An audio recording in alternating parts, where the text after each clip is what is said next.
Hi, this is my presentation on the New York Times v. Sullivan. I made a slideshow so it's less boring for you to read words and hear another person talk. So here's my little artistic background. Ooh, and now we're gonna get into it.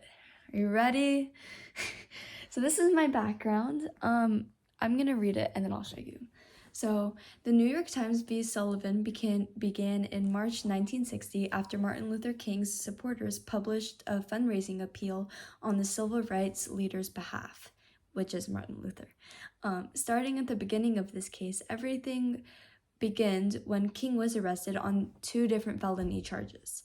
A group of King supporters were extremely angered by his arrest, and in response, they wanted to raise money for King's defense and for other civil rights initiatives. They aimed to raise $200,000. A lot of money. Charges against King as a gross misrepresentation of fact because King's income had never reached the $45,000 that Alabama officials claimed he earned in 1958.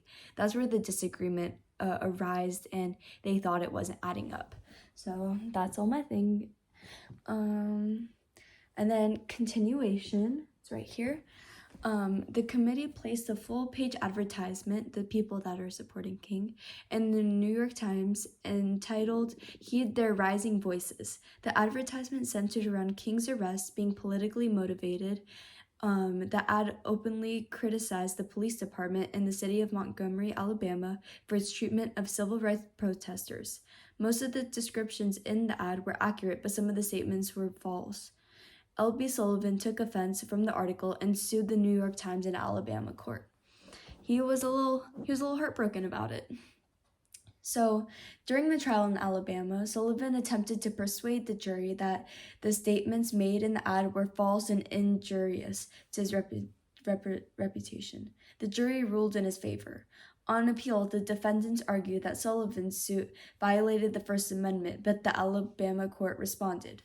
The First Amendment of the U.S. Constitution does not protect libelous publications.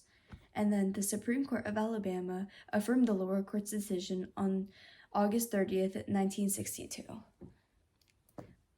So that's the background of the case, and now I'm leading into the description, the decision. The final attempt to reverse the court's decision was led by Herbert Wechsler, a professor at Columbia Law.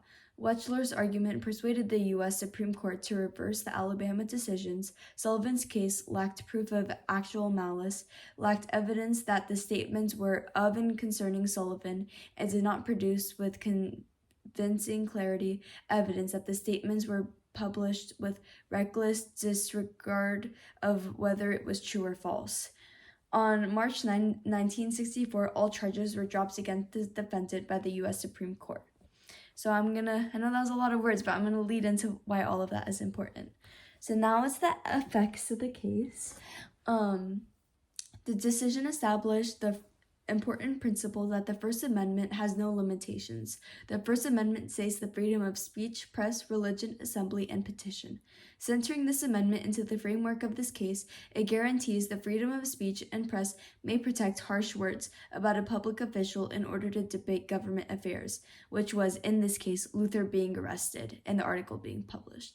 Leading into our current reality, the effects of this case clarified the true extent of freedom of speech. The publishing world is truly unique to American culture, and without the freedom to speak freely, passion would not emerge as easily.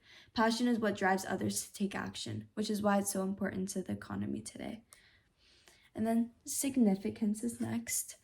The significance of this case is clear from its effects on society. This case is important because it represents our rights, showing the men and women of America that debate should be free and open to every sentence one wants to knit together. Freedom of speech is the most important right for one to have, and it is a complete blessing to have the right to speak freely without worrying about lawsuits shown from this case.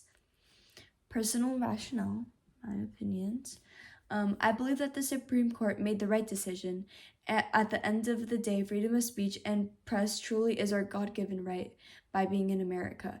Just because someone's feelings were hurt doesn't mean that they have the right to sue for their image status, which is what happened in this case. He was hurt about his representation of his image in the world. If someone were to sue for every harsh article written about celebrities or ones of power, the courtroom would never catch a break. Within the borders of our country, it is extremely important to recognize the effects this case holds to defend sentences we speak or write. And then my works cited page is right over here. But you definitely are not going to read it off of this, so I'll attach it to a document and send it to you. That is the end of my presentation. Thank you very much.